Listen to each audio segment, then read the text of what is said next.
Punto por punto, análisis y crítica sin censura, con los periodistas Mucio Cárdenas Arellano y Roberto Morales Ayala. Estamos en Punto por punto, programa de análisis y crítica sin censura, con el periodista Mucio Cárdenas Arellano y un servidor, Roberto Morales Ayala. Hablaremos de dos temas en especial, de los muchos que se han generado en estos últimos días electorales. Hablaremos del segundo debate y último de los candidatos a gobernador por el estado de Veracruz. Y también hablaremos de la detención del exfiscal Luis Ángel Bravo Contreras, quien fue detenido y será procesado por desaparición forzada. Estos temas son temas muy importantes en estos días. Y bueno, el primer tema, que es el del debate, Mucio, pues ahí tuvimos el debate que se llevó precisamente en el Museo de Antropología de la ciudad de Jalapa, entre los candidatos del PRI, PEVEN, José Ángel Yunes Zorrilla. José Francisco Yunes Zorrilla, ya le cambié el nombre. Cuitláhuac García Jiménez de Morena, Miguel Ángel Yunes Márquez de la Alianza PAN-PRD Movimiento Ciudadano y Julie Sheridan de Nueva Alianza. ¿Cómo lo viste, Mucio? Pues yo creo que ya no tenían mucho que mostrar. A lo largo de todo este proceso electoral hemos visto una campaña. Sí se observa que ha habido campaña con cada uno con su propuesta, pero en el debate o en los debates lo que vimos más fue descalificación, como está ocurriendo a nivel general. Yo creo que no se movieron las piezas, creo que se concentra la atención en Miguel Ángel Yunes Márquez contra Cuitláhuac García, muy al fondo Pepe Yunes y pero muy remotamente alejada de ellos Julie Sheridan. Creo que no se vio más. ¿Qué se le puede extraer a un debate como estos? Muy poco. Vi más la cuestión de la descalificación, algunos detalles que hemos platicado fuera de cámara, lo que no se dijo, las palabras impronunciables, los términos en los que se habían golpeado a lo largo de todo este proceso electoral. No mucho tiempo de campaña, porque realmente se modificaron los tiempos, pero no creo que sea un debate útil para la sociedad. Yo creo que quienes lo vieron, que además no fueron muchos, no va a variar para nada la intención de voto que pudieran tener en relación a cualquiera de los candidatos. Sí, un ejercicio democrático que todavía creo mucho que la falta de credibilidad en los políticos y todos estos escándalos de corrupción, pues la gente pierde interés en propuestas, ¿no? No les creen y eso pues pierde la oportunidad, la sociedad misma, de analizar lo que llegan a decir en un debate. No deja de ser valioso el ejercicio, yo insisto, es un ejercicio muy valioso y contribuye a la democracia, más que todo este escándalo de las encuestas manipuladas que tenemos al día, ¿no? Yo quisiera hacer una observación en relación al debate, digamos en el caso de la participación de Julie Sheridan, que fue una de las cuestiones que más llamaron la atención y que, bueno, generaron una serie de reacciones, entre ellas pues una cantidad infinita de insultos. Yo creo en ese sentido que quien mueve a este personaje se vio muy mal, y diciéndolo con todas sus letras, muy mal quedó el gobernador Miguel Ángel Yunes Linares al utilizar de esta manera a Julie Sheridan, que se convirtió en un esquirol para agredir, denostar la imagen de Cuitláhuac García Jiménez, el candidato de Morena. Y no porque tampoco esté defendiendo a Cuitláhuac, ¿no? Digo, él con sus características podríamos decir que se critica a sí mismo, ¿no? O se denosta a sí mismo. Sin embargo, el papel de Julie Sheridan dejó mucho que desear. Creo yo que quien realiza este tipo de prácticas, pues termina dando una mala imagen, y eso fue lo que pasó en el caso de Julie Sheridan, Mucio. Realmente creo que es algo que hay que puntualizar. Es la trivialización de temas importantes alguien que se mete en la vida privada de un candidato, pues se expone también a que se metan en su propia vida privada. La vida privada de Julie Sheridan tampoco es algo así como para ponerlo enmarcado en bronces. No, creo yo que hizo el trabajo sucio, era innecesario. A estas alturas del partido, a estas alturas de la elección, a estas alturas de las campañas, ya todo lo que había que decir de Cuitláhuac García está dicho. O sea, yo no quisiera ni siquiera seguir insistiendo en lo mismo, que si su condición familiar, como te digo, es su vida privada, ahí sí yo creo que merece que se le respete al 100%, pero coincido contigo, o sea, era innecesario que quien hiciera ese trabajo de golpeteo fuera Julie Sheridan y no lo hiciera Miguel Ángel Yunes Márquez, quizá para no engancharse o como le quieran llamar, pero era innecesario. Simplemente acudir a una descalificación y a tratar de vulgarizar a un candidato, lo único que provocó, en tiempos en que se habla y que se ha legislado sobre violencia política de género, ¿sí? Y quien lo provoca es una mujer candidata, creo yo que es como para someterlo al análisis en cámaras legislativas, en el papel que juegan los partidos políticos, que deben de marcarle reglas a sus candidatos. Si esto fue diseñado en Nueva Alianza o en el grupo yunista, es un error brutal, grave, porque pueden victimizar a Cuitláhuac García.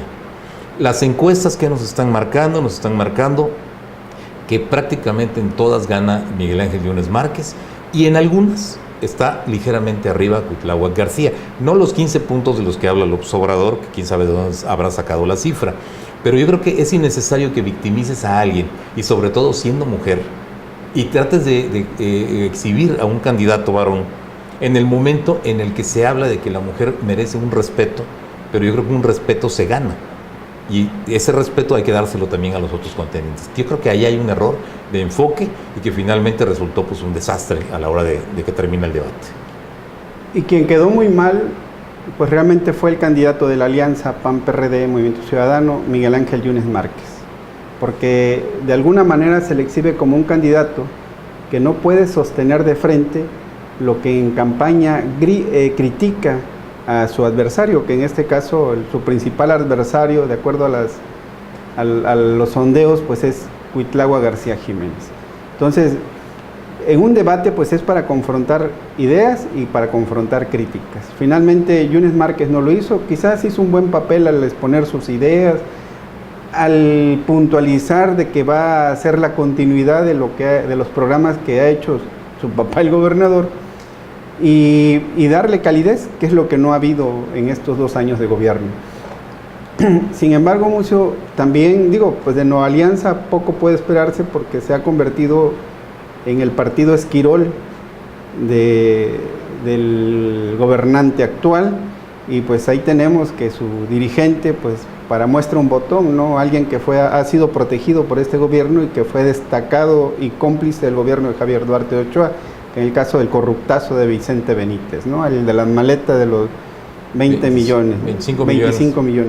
Entonces, y de las propiedades en el extranjero y de las empresas en Miami, O sea, sí, digo, está muy marcado, y bueno, este tema incluso va al tema de Bravo Contreras, claro, ¿no? Claro.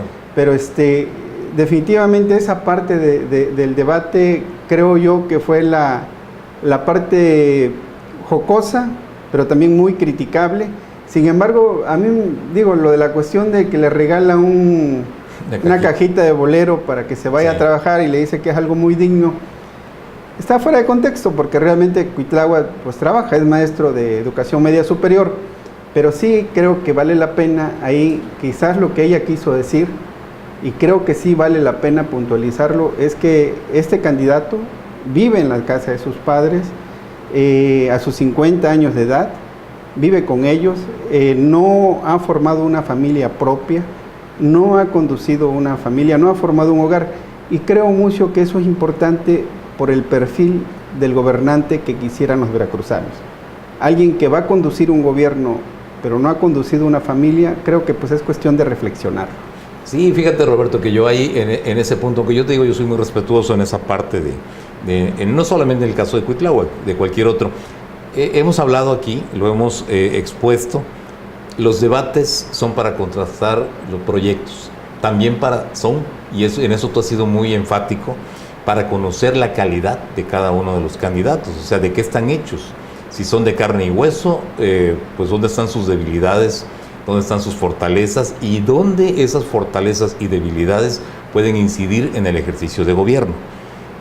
Lo que planteaba, o lo que se viene planteando no solamente Yuli Sheridan, sino muchos analistas, muchos periodistas, es alguien que no es cabeza de familia, difícilmente puede ser cabeza de una empresa y quizá tampoco puede ser cabeza de una institución.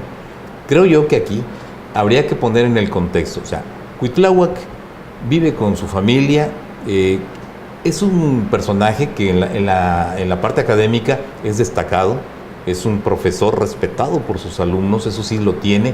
Quizá no coincidamos en su forma de ser, en su forma de hacer política o verlo demasiado colgado de Andrés Manuel López Obrador. Esa es la parte que no creo que le ayude mucho. Si él se hubiera visto como un político de avanzada, sí podríamos suponer que cuando esté en el gobierno pudiera hacer bien las cosas. Pero también en el mitin de arranque de campaña, cuando les presentan las botargas aquellas de Hugo Chávez, el que se mete a corretearlos e insultarlos es su papá. Eso también es una mala señal. Digo, y no quisiera yo ser muy insistente en la parte de su familia, pero creo yo que hay cosas que se debieron haber corregido en su momento, en todo este contexto político, en este contexto de campaña, y que Cuitláhuac lo dejó ahí, muy vago. Ya no mencionó a Bodoque.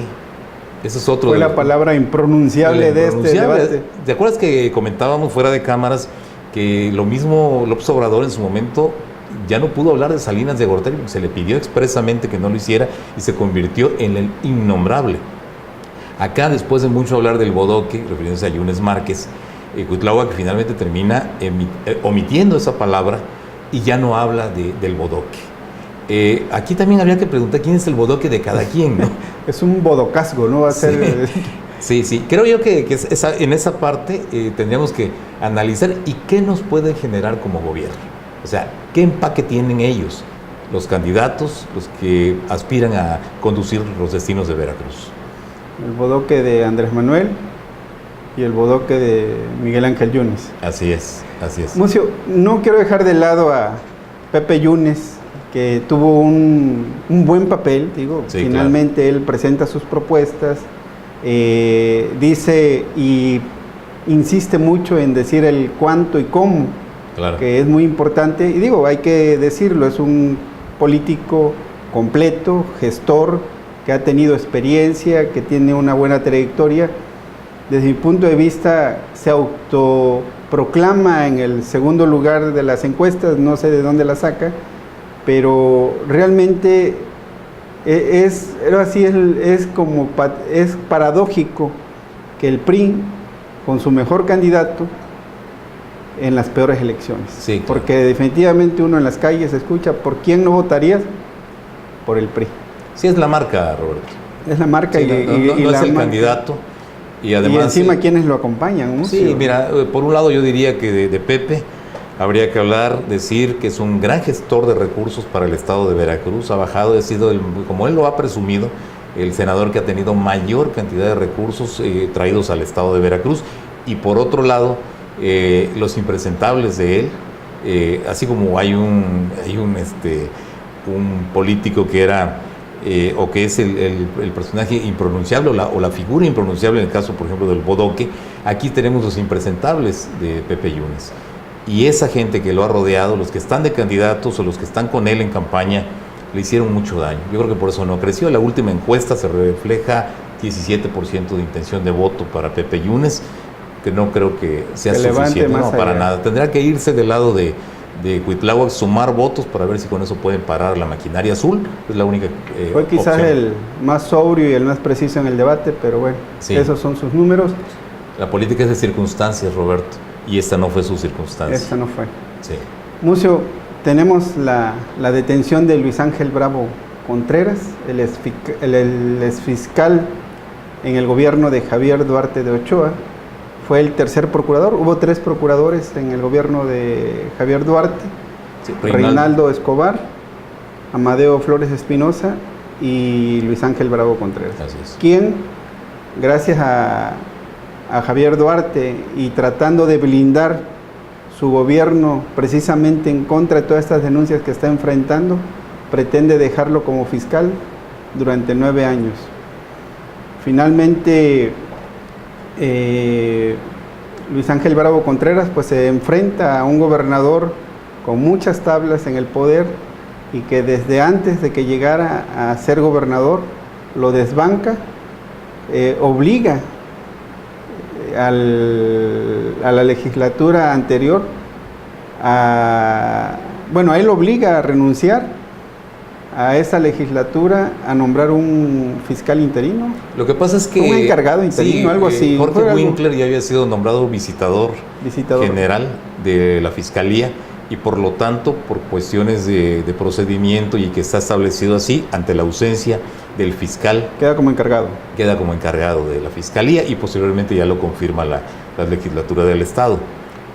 La figura de Luis Ángel Bravo... parte de es un abogado que todo lo arregla en las sombras, que no tiene los grandes éxitos como litigante, que prefiere que se arreglen los clientes, que no le tiembla la mano para encarcelar gente y presionarlos para que cedan a lo que él quiere. Tiene un muy mal historial. Bueno, y cuando todo el mundo suponía que iba a ser impune, que no lo iba a tocar Miguel Ángel Yunes, que había un acuerdo, cuando nos revelan hace cuestión de un mes aproximadamente... El 13 de mayo. El 13 de mayo, que hay una orden de aprehensión en su contra. Bueno, ahí en ese momento se comienza a dibujar una tragedia para Luis Ángel Bravo, que a mí me llama la atención porque es un hombre atildado, bien presentado en su ropa, impecable, su cabello, sus cejas, todo, o sea, la loción. Y hoy lo vemos y se trasciende en los medios de comunicación que solicitó presentarse a la audiencia con su traje y con su loción y le dijeron no, y se tuvo que ir con la ropa que es la naranjada, que es la reglamentaria, ¿no? Ese personaje que fue un dandy de la política, bueno, pues ahora tuvo que presentarse a una rejilla y a escuchar todos los cargos, tratar de ver cómo los puede evadir para poder recuperar su libertad. Muy difícil.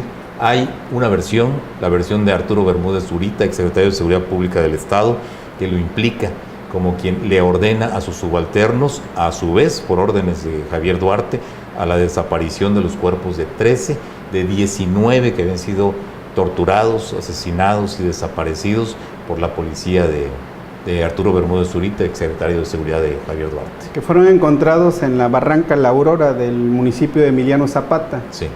Este caso fue en el 2016. Sí. 2016. Fue a principio de año, del último año del gobierno de Javier Duarte. Del último año de Javier Duarte, sí, precisamente, Mucio. Pero, y él enfrenta un señalamiento por la desaparición de esas personas. Haber participado. Pero creo, Mucio, que esto es la punta del iceberg de algo todavía más monstruoso y que no implica un solo procurador. Por eso mencioné a los 3 procuradores, porque estamos hablando de la desaparición forzada de más de 2.600 personas. Sí, en denuncias, Roberto. En denuncias. En denuncias, porque se calcula que la cantidad es como de 10.000 o 15.000 desaparecidos. Y tenemos Colinas de Santa Fe, con cientos de cuerpos que han sido encontrados y que digo es algo monstruoso realmente, y que esta punta del iceberg se va a ir jalando, creo, Mucio, contra todo lo que se pueda decir, que de alguna manera el gobierno de Miguel Ángel Yunes Linares en ese sentido está cumpliendo. Sí. De hecho, incluso el propio candidato perdedor de la elección pasada, Cuitlahua García Jiménez, cuestionaba si Yunes llegaría a encarcelar realmente a Javier Duarte, si llegaría a encarcelar realmente a Luis Ángel Bravo Contreras, y hoy lo vemos en la cárcel. Y hoy Morena y el dirigente Morena, Manuel Huerta Ladrón, sale a decir que es show electoral y anuncia que podrían detener a Karime Macías en los próximos días para abonar a este show. Pero sin embargo, si la detuvieran, pues qué bueno porque finalmente se estaría cumpliendo con lo que se ofreció y lo que se ofreció fue llevar a la cárcel a estas personas que han hecho tanto daño al Estado y que yo creo sinceramente, Mucio, que sin castigo y abierta la impunidad no puede progresar un Estado. Tiene que haber castigo, tiene que combatirse la impunidad realmente. Aquí lo hemos platicado, lo hemos comentado, Roberto. La justicia no tiene tiempos, o sea, tiene que hacerse. Simplemente hay que ponernos del lado de las víctimas, hay que ponernos del lado de los familiares que han perdido a alguien con el que quisieron o con quien proyectaron llevar una vida completa y que un día de repente ya no lo volvieron a ver, no volvieron a saber. Es peor todavía vivir esa angustia porque no puedes ir a un cementerio, a una tumba, a dejarle flores, a platicar con quien fue tu ser querido. O sea, viven en esa angustia que no saben qué ocurrió finalmente. Todos se imaginan lo peor, pero quisieran recuperar el cuerpo y darle una sepultura digna. Eso no pudo ocurrir. Y hay algo que yo sí destaco del discurso del gobernador cuando se da a conocer esta detención de Luis Ángel Bravo, y dice, este grupo, este gobierno se alió con los grupos criminales. Estuvimos en manos a lo largo de una década, de más de una década, de grupos aliados, o sea, grupos de poder político aliados con grupos criminales. ¿Qué generaron esto? Llevarnos a un escenario de un Veracruz rojo, de un Veracruz de muerte, de un Veracruz de incertidumbre, de angustia. Y cuando el pueblo reclama que haya justicia, nos brincan los personajes políticos, los grillos, a decir, es electoral. O sea, creo yo que no se vale, o sea, no hay que ser mezquinos. Hay que reconocer lo que está bien.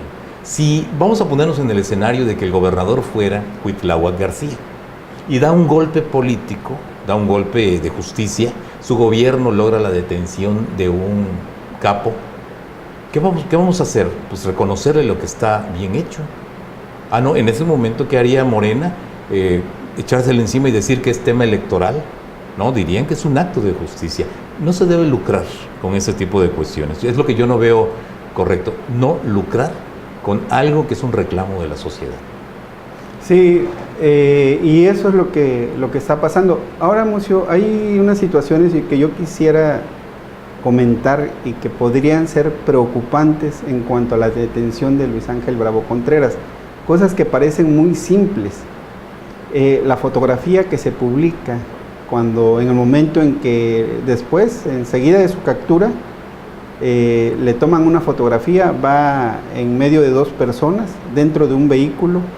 Esa fotografía puede ser muy peligrosa en el sentido de que le pudiera dar la opción de poder demostrar que se está violando el debido proceso. Y esa fotografía salió de ahí adentro. ¿Quién la autorizó? ¿Quién la tomó? Porque está atentando en contra del proceso. Yo estaba consultando con algunos abogados y me dice, es muy delicado ahorita compartir ese tipo de imágenes, o incluso cuando hay un juicio, tomar videos, tomar fotos, está prohibido, porque se violan los derechos de la persona detenida, y en este caso él todavía no había sido vinculado a proceso. Creo que se debe tener mucho cuidado y habrá que ver que este señor, que es experto precisamente en cuestiones legales, pueda utilizar esa situación para obtener impunidad. Otro dato muy importante de este tema, Mucio, es quiénes votaron a favor de que Luis Ángel Bravo Contreras fuera fiscal por 9 años. Ahí andan de candidatos a diputados locales, federales, para senadores. Sí. Es patético realmente, Mucio, cómo la clase política veracruzana crea estos monstruos y ellos mismos se encargan luego de destruirlos y de hablar mal de ellos, ¿no? El único que votó en contra y lo hizo hasta que se abstuvo fue el finado Fidel Robles del Partido de Trabajo. Así es. ¿Sí? Y por omisión, porque no estuvo, porque no quiso votar y porque casi sabía que lo iban a perseguir por sus delitos también, Renato Tronco. Sí, sí, el cinismo político nos presenta también personajes de la vida pública que carecen de memoria o que quisieran carecer de memoria. Si se hace una revisión de cuántas cuestiones aprobaron, en el caso, por ejemplo, de Luis Ángel Bravo, que era un personaje que venía de una relación de amistad en Córdoba con Javier Duarte, que su primer ingreso a la esfera política en el estado de Veracruz es como encargado como consejero presidente del Instituto de Acceso a la Información. Y de ahí ya lo prepara, lo lleva a la plataforma para convertirlo finalmente en fiscal. Le sirve a los intereses de Javier Duarte.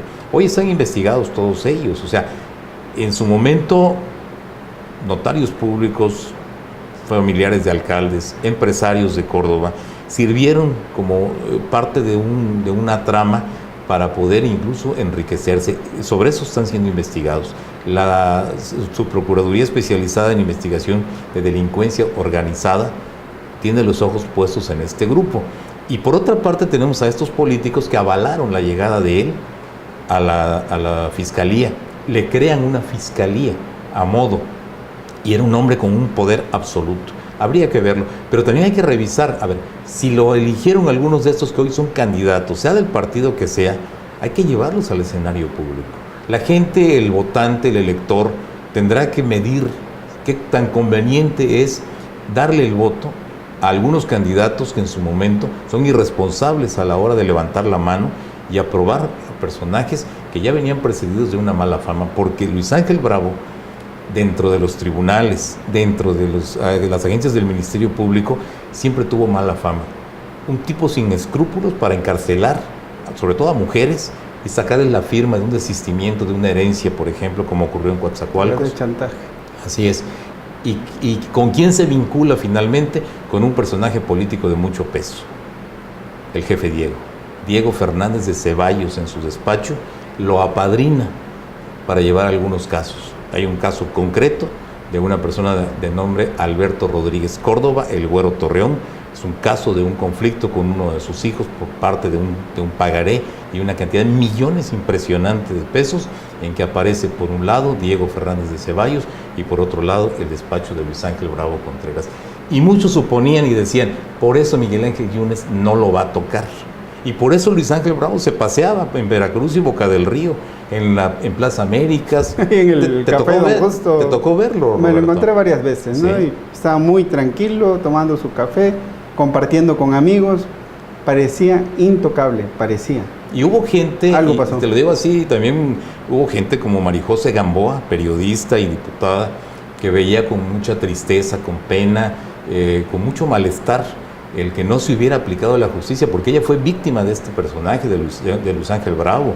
A ella le encarcelaron 7 meses de manera ilegal por un accidente en el que muere una persona y que finalmente hay un homicidio imprudencial, pero ella tenía derecho a poder llevar su juicio en libertad, y ellos se empeñaron, Javier Duarte y Luis Ángel Bravo, de fastidiarla.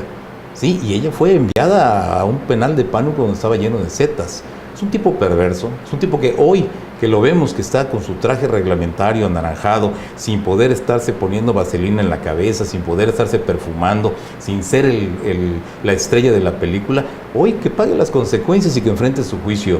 Hay por lo menos 1 año que se va a tener que pasar dentro de la prisión hasta que demuestre su inocencia, pero también a riesgo de que ese tipo de errores que se están cometiendo, donde se violenta el debido proceso, donde se confronta uno en la apreciación de que hubo violación a su presunción de inocencia, todo eso pudiera generarle la posibilidad de salir.